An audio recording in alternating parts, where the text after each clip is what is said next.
Hörmətli izləyicilər, kanala abunə olub like etməyi unutmayın. Günün xəbərləri təqdim edir.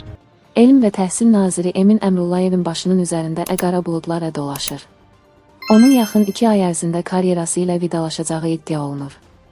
Elm və Təhsil Nazirliyindəki səs-küylü istifaların da bununla bağlı olduğu bildirilir.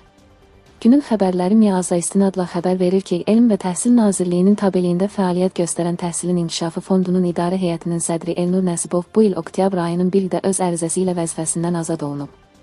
Elə həmin gün Elm və Təhsil Nazirliyi yanında Peşə Təhsili üzrə Dövlət Agentliyinin direktoru Ceyhun Kərəmov da könüllü şəkildə işdən çıxıb.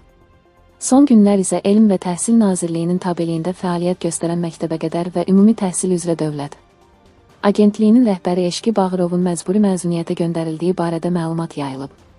Bağırovun Bakının rayonlarından birinə icra başçısı təyin ediləcəyi gözlənilir.